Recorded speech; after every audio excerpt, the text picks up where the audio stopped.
quantified statements. Words that describe an entire set, such as all, every, none, each, or no, and we could say no or no one, are called universal quantifiers because they either include or exclude every element of the universal set. On the other hand, words or phrases such as some,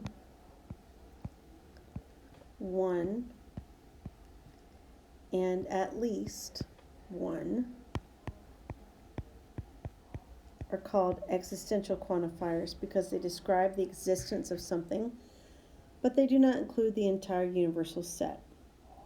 So here are a few examples of quantified statements. So no Cubs fan is also a Cardinals fan. So that would be a universal quantifier. Some dogs have fleas. That would be existential. Everyone needs water to survive. That's universal. We'll go out to eat at least once this week. That's existential.